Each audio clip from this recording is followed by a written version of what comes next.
Hello and welcome back. Today is November the 7th, not October the 7th, 2024. Yesterday I said the wrong date at the beginning of my video. Surprise, surprise. I was in the time warp again. But today is November 7th, 2024, and we are reading chapter 1 of Lirael by Garth Nix. And look at this handsome devil that came to say hello. I know he wants to go outside on the patio, but he came to say hi to me for a few minutes and say hi to you. You're so handsome. I'd give you a kiss, but I got lip gloss on and I'll be all hairy. He is so sweet today. You're being a good boy. I love you, Raisin.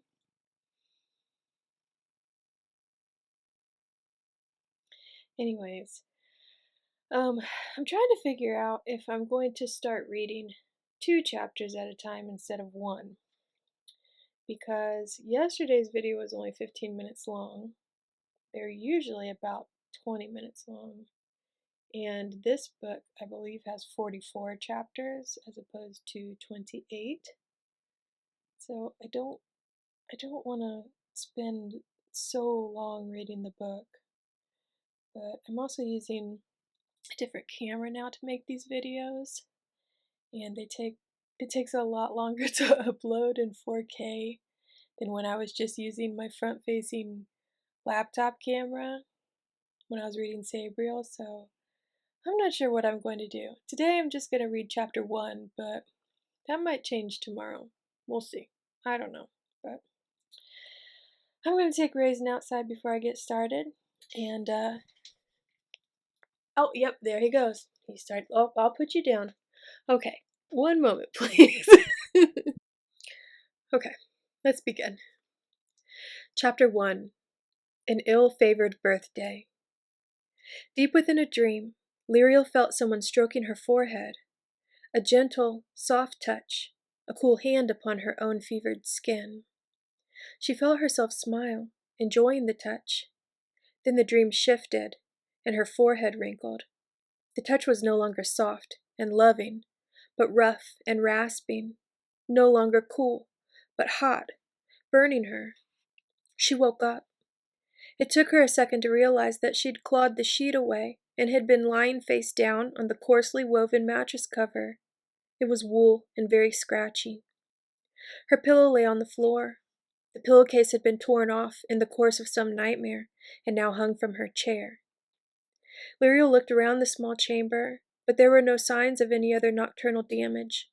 Her simple wardrobe of dressed pine was upright, the dull steel latch still closed. The desk and chair still occupied the other corner. Her practice sword hung in its scabbard on the back of the door. It must have been a relatively good night. Sometimes, in her nightmare-laced sleep, Lirael walked, talked, and wreaked havoc, but always only in her room. Her precious room.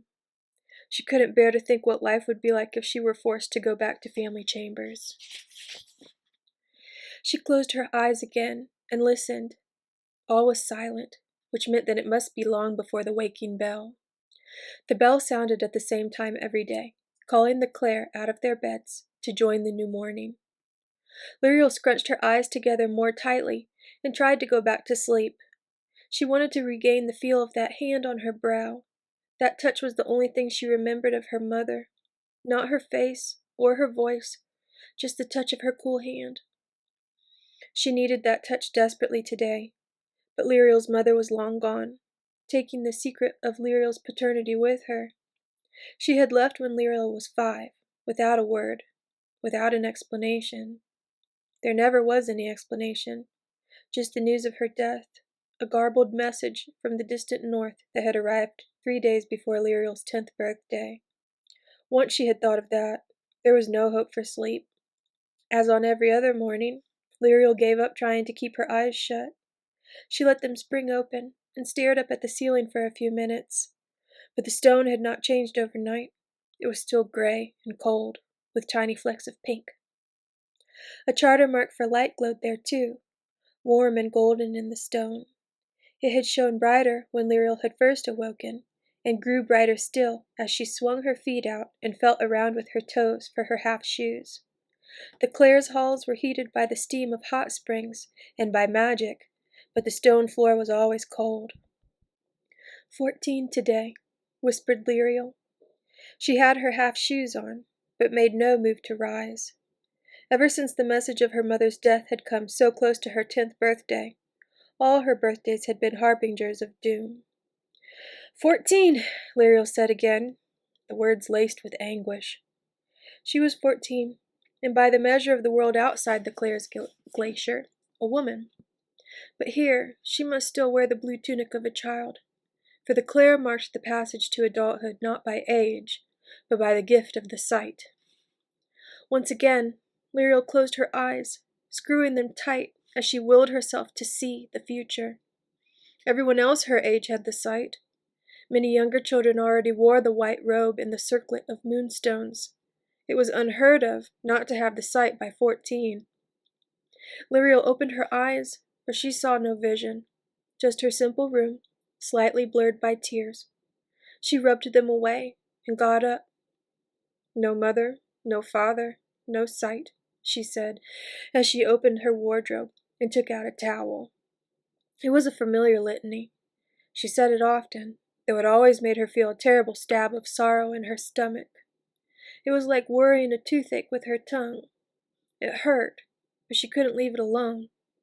The wound was part of her now. But perhaps one day soon she would be summoned by the voice of the 9-day watch. Then she would wake and say, "No mother, no father, but I have the sight." "I will have the sight," Lirael muttered to herself as she eased open the door and tiptoed down the corridor to the baths. Charter marks brightened as she passed under them, bringing day from twilight, but all the other doors in the Hall of Youth remained shut. Once, Lirael would have knocked on them, laughing and calling the other orphans who lived there to an early bath. But that was years ago, before they had all gained the sight. That was also when Merrill was guardian of the young, one who had governed her charges with a light hand. Lirael's own Aunt Kirith was guardian now. If there was any noise, she would emerge from her room in her maroon and white striped bathrobe to order silence and respect for sleeping elders. She would make no special allowance for Lirael either. Quite the reverse. Kirith was the exact opposite of Lirael's mother, Ariel. She was all for rules and regulations, tradition and conformity.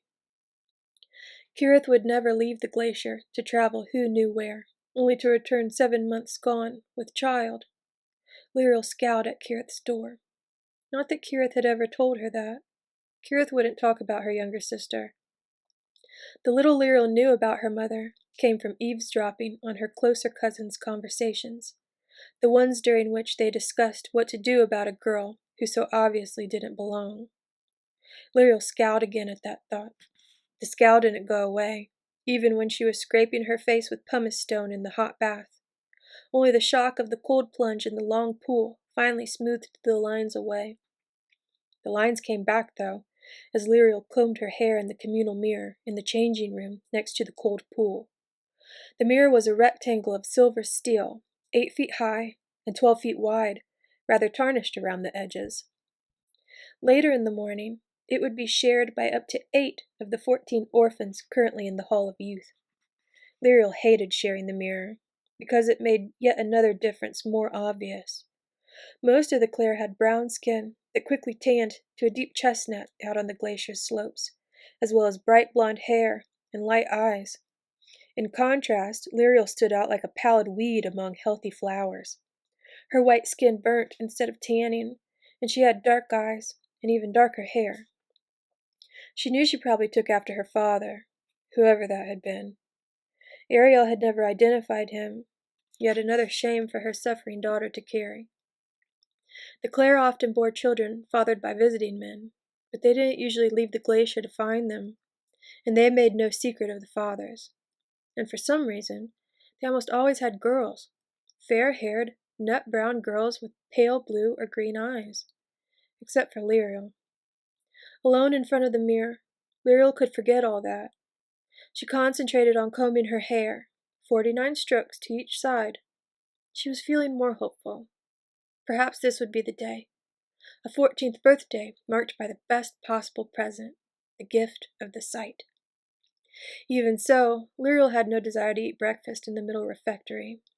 Most of the Clare ate there, and she would have to sit at a table with girls 3 or even 4 years younger, sticking out like a thistle in a bed of well-tended flowers.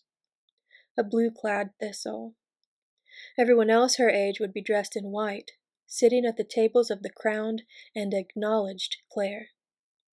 Instead, Lirael crossed 2 silent corridors and descended 2 stairways that spiraled in opposite directions down to the lower refectory. This was where the traders ate, and the supplicants who came to ask the Clare to look into their futures. The only Clare here would be those in the kitchen or serving rosters. Or almost the only Clare. There was one other who Lirael hoped would come, the voice of the 9-day watch. As she walked down the last steps, Lirael imagined the scene.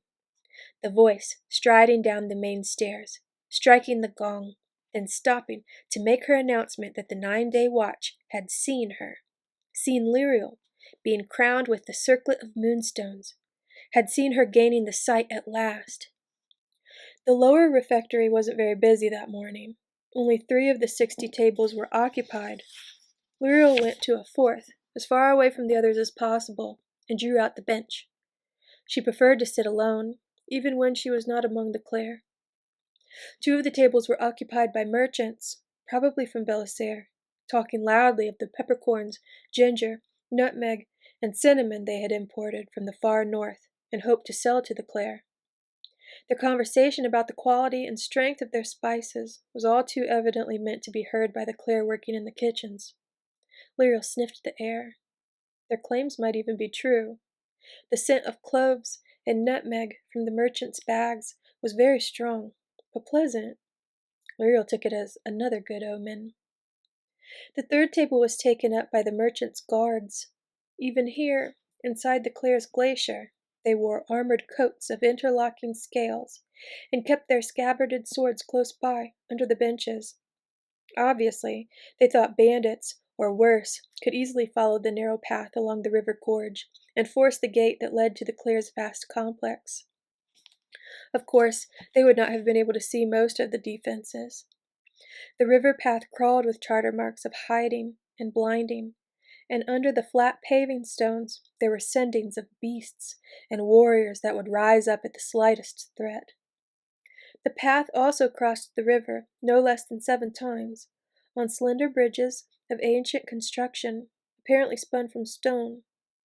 Easily defended bridges, with the river Raderland running below, deep enough and fast enough to keep any dead from crossing. Even here in the lower refectory there was charter magic lying dormant in the walls, and sendings that slept in the rough-hewn stone of floor and ceiling. Lirael could see the charter marks, faint as they were, and puzzle out the spells they made up. The sendings were harder, because only the marks to trigger them were clear. Of course, there were clearly visible marks as well, the ones that shed light here and everywhere else within the Clare's underground domain, bored into the rock of the mountain next to the icy mass of the glacier. Lirael scanned the visitors' faces. Without helmets, their close-cropped hair made it easy to see that none had the charter mark upon their foreheads, so they almost certainly couldn't see the magic that surrounded them. Instinctively, Lirael parted her own rather too long hair and felt her mark. It pulsed lightly under her touch, and she felt the sense of connection, the feeling of belonging to the great charter that described the world. At least she was something of a charter mage, even if she didn't have the sight. The merchant's guards should trust more in the Clare's defenses, Lirael thought, looking at the armored men and women again. One of them saw her glance, and met her eyes for an instant, till she looked away. In that fleeting moment, she saw a young man, his head even more closely shaven than the others, so his scalp shone when it caught the light from the charter marks in the ceiling. Though she tried to ignore him, Lirael saw the guard get up and walk across, his scale coat too big for someone who would not see his real growth for several years. Lirael scowled as he approached, and turned her head away even more. Just because the Clare did occasionally take lovers from amongst the visitors, some people thought that any of the Clare visiting the lower refectory would be hunting for a man. This notion seemed particularly strong among young men of 16 or thereabouts. "Excuse me," said the guard. "May I sit here?" Lirael nodded reluctantly, and he sat, a cascade of scales rattling down his chest in a slow waterfall of metal. "I'm Bara," he said cheerfully. "Is this your first time here?" "What?" Lirael asked, puzzled and shy. "In the refectory?" "No," said Bara, laughing and stretching his arms out to indicate a much larger vista. "Here, in the Clare's glacier. This is my second visit, so if you need someone to show you around, though I guess your parents might trade here often?" Lirael looked away again, feeling bright spots burn into her cheekbones. She tried to think of something to say, some snappy rejoinder, but all she could think was that even outsiders knew she really wasn't a Clare, even a stupid, undergrown, rattling clod like this one. "What's your name?" asked Bara, oblivious to the blush and the terrible emptiness that had grown inside her. Lirael swallowed and wet her lips, but no answer came. She felt as if she didn't have a name to give, or an identity at all. She couldn't even look at Bara, because her eyes were full of tears, so she stared at the half-eaten pear on her plate instead. "I just wanted to say hello," said Bara uneasily, as the silence stretched out between them. Lirael nodded, and 2 tears fell on the pear. She didn't look up or try to wipe her eyes. Her arms felt as limp and useless as her voice. "I'm sorry," Bara added, as he clanked to his feet. Lirael watched him go back to his table, her eyes partly covered by a protective fall of hair. When he was a few feet away, one of the men said something, not loud enough to hear. Bara shrugged, and the men, and some of the women, burst into laughter. "It's my birthday," Lirael whispered to her plate, her voice more full of tears than her eyes. "I must not cry on my birthday." She stood up and clumsily stepped over the bench, taking her plate and fork to the scullery hatch, being careful not to catch the eye of whichever first, second, or third cousin worked there. She was still holding the plate when one of the Clare came down the main stairs, and struck with her metal-tipped wand the first of the 7 gongs that stood on the bottom 7 steps. Lirael froze, and everyone in the refectory stopped talking as the Clare descended, striking each gong in turn, the different notes of the gongs merging into one before they echoed away into silence. At the bottom step, the Clare stopped and held up her wand. Lirael's heart leapt inside her, while her stomach knotted in anxiety. It was exactly as she had imagined, so like it that she felt sure that it hadn't been imagination, but the onset of the sight. Sorey, as her wand declared, was currently the voice of the 9-day watch, the voice who made the announcements when the watch saw something of public importance to the Clare or the kingdom. Most important, the voice also announced when the watch had seen the girl who would be next to gain the sight. "No one, no many," proclaimed Sorey, her clear voice carrying to every corner of the refectory, and the kitchens and the scullery beyond. "The 9-day watch, with great gladness, announced that the gift of sight has awoken in our sister." Sorey took a breath to go on, and Lirael shut her eyes, knowing that Sorey was about to say her name. It must be me, she thought. 2 years later than everyone, and today my birthday. It has to. "Annacelle," intoned Sorey. Then she turned and went up the stairs again, lightly striking the gongs, their sound a soft undercurrent to the talk that had resumed among the visitors. Lirael opened her eyes. The world had not changed. She did not have the sight. Everything would go on as it always had. Miserably. "Can I have your plate, please?"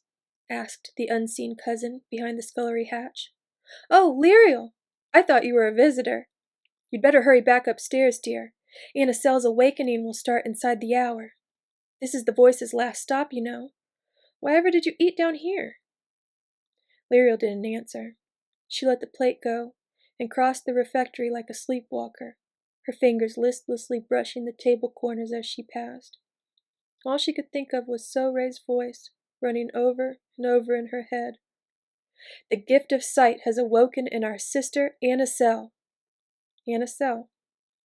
Anasel would be the one to wear the white robe, to be crowned with the silver and moonstones, while Lirael once again would have to put on her best blue tunic, the uniform of a child, the tunic that no longer had a hem because it had been let out so many times, the tunic that was still too short. Anasel had just turned 11 10 days ago, but her birthday would be nothing compared to this day, the day of her awakening. Birthdays were nothing, Lirael thought, as she mechanically put one foot in front of the other, up the 600 steps from the lower refectory to the west way, along that path for 200 paces, and then up the 102 steps to the back door of the Hall of Youth. She counted every step, and looked no one in the eye. All she saw was the sweep of white robes and the flash of black slippered feet, as all the Clare rushed to the great hall to honor the latest girl to join the ranks of those who saw the future. By the time she reached her room, Lirael found that any small joy to be had from her birthday was gone, extinguished, snuffed out like a candle. It was Anasel's day now, Lirael thought. She had to try to be happy for Anasel. She had to ignore the terrible sorrow that was welling up in her own heart. Oh, that was so sad. Okay, and that is the end of chapter 1. So, I hope you enjoyed that chapter, even though it was terribly sad. The rest of the book, I don't remember being that intense. Well, I shouldn't say that. The book is intense, but not that sad. It was quite the beginning to this book, but it all started coming back when I was reading it. Anyways, I will post chapter 2 tomorrow evening at 8 p.m. Eastern Standard Time. And until then, I hope you have a wonderful rest of your evening. Take care. I hope you have a good night. I hope you eat something good. I hope you do something fun. Take good care of yourself. Be kind to yourself. And treat yourself well. You deserve it. And a lot of people are having a hard time right now. And I hope you can give yourself some grace and a little bit more love than usual if you're having a hard time too. So, I don't know if I said it already, but if you enjoyed that chapter, I hope that you'll like, comment, and subscribe. Thank you again to all my subscribers, and thank you for the new comments. I really appreciate them. And until tomorrow, have a great night. I love you. See you soon. Take care. And as always, may your magic manifest. Bye.